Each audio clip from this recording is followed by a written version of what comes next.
okay? If you want an audience, start a fight. Like, I love Banksy. To give you a sense of who this person is, Banksy has taken doctored versions of classic paintings and smuggled them into major art galleries, okay? So he would take like a classic piece of work, he would redo it, copy it, and then graffiti it, like vandalize it, and then hang it in a gallery. So when people would come through, with their cameras, they'd like, baby, who did this to the Van Gogh? Like that kind of stuff. He's also the guy, we did this on the Hour a while back, who smuggled 500 alternate versions of a Paris Hilton CD into the record stores around the UK, and he replaced Paris songs with his own remixes, titles like Why Am I Famous and What Have I Done? That kind of stuff. That's Banksy. God love him. We'll get to Banksy in a second. First, our scientists come. If you are in line to get a brain transplant from a sheep, you have got shitty health care. Another one of my favorite animals, well, not really my favorite, but I love it, is the rat. Can we show this rat here? Let me show the rat. Ah, I love that rat. That's a great piece of graffiti. An artist by the name of Banksy. Banksy started out doing street graph in Britain, stencils to be exact, that's what he did. Amazing original stuff, and today he's something of an icon. So at a Sotheby's auction this year, his paintings sold for a record price. Celebrities are buying it like crazy. Xtina, Christina's got it. Kate Moss, Angelina Jolie have spent $500,000 on his art. But here's the thing. Nobody knows who he is. Today, his graffiti art is everywhere in London, and now thanks to a book called Banksy's Locations and Tours, you can check it out. When we were in London, we caught up with the guy who wrote the book.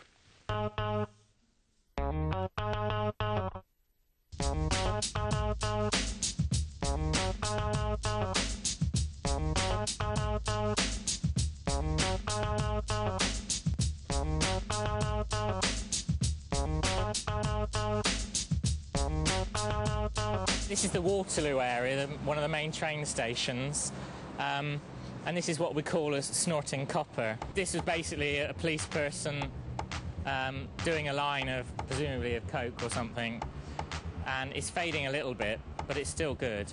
What we know about Banksy is limited from what we've been told. He's early 30s, he's from Bristol. He's been doing this for about 10 years now. He still remains anonymous, though, because he says it helps him to not be recognised and to do his street work. Most of the stuff he's done is illegal, so anonymity obviously helps. This is one that people often call cutting rats, because there's two rats sort of cutting or breaking into something, and the detail is very, very good. I mean, you can see the whiskers of the rats, the welding mask, the cutting and the sparks flying off of it. They've been done as a homage to a friend, because this one is right outside the 15 restaurant, which is Jamie Oliver, a chef. And this is actually a social enterprise for young people who've not had good opportunities in life to train to be chefs. The reason the tours came about was because I'd done some things to help people know where they were. I'd put locations on a map.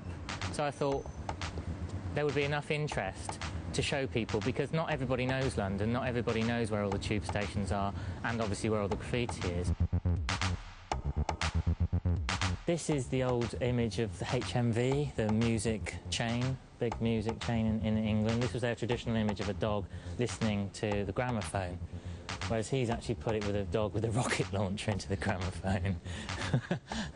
And he did one slightly similar with the Mona Lisa with a rocket launcher, which then somebody amended, because a lot of graffiti gets amended by other people, and that one was amended so that the Mona Lisa looked like Osama bin Laden. What I particularly like about Banksy's art is the social, the political comments and expressions that he does. Some of it is also very humorous, makes you laugh, makes you think, which a lot of graffiti didn't used to do. So in a way he has changed it in some ways, put a lot of humour into it. Does all sorts of things with rats, which I believe are to do with like the underclass of society. Rats are generally not liked. They scurry around the urban environment. So maybe we're all rats to some degree. Although there's an interesting story that apparently years after he started doing rats, somebody said, oh, that's clever, because rat is an anagram of art. And he said, oh, is it?